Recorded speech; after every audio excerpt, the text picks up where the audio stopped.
ជំរាបសួរនិងសួស្តីអ្នកទាំងអស់គ្នាស្វាគមន៍សាជាថ្មីមកកាន់ការរៀនភាសាចិន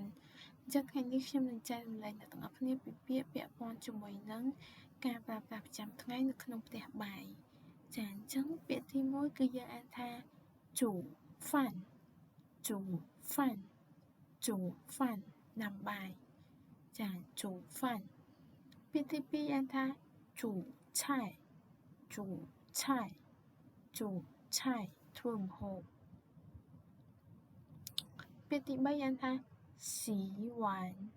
洗碗洗碗លាងចានពាក្យទី4អានថា洗菜洗菜洗菜លាងបន្លែ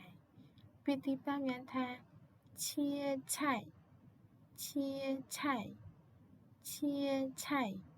ចិតបន្លែពាក្យទី6អានថា烧水烧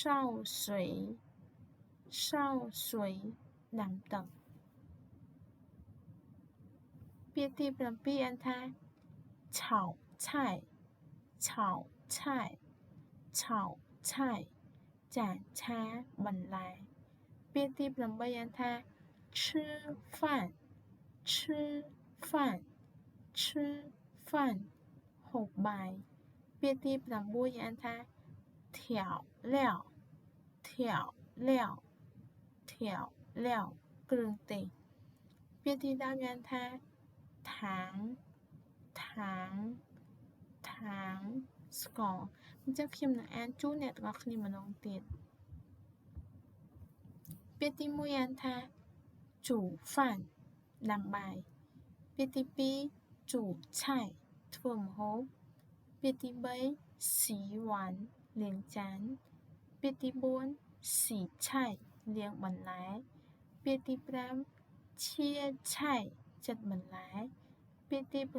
6烧水ដាំទឹកពាក្យទី7炒菜ឆាបន្លែពាក្យទី8吃饭ហូបបាយពាក្យទី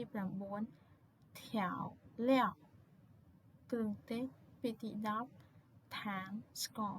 ចាអញ្ចឹងសូមអរគុណអ្នកទាំងអស់គ្នាថ្ងៃនេះខ្ញុំចែករំលែកតែប៉ុណ្ណឹងជួបគ្នានៅវីដេអូក្រោយសាក់សឺចាយជៀន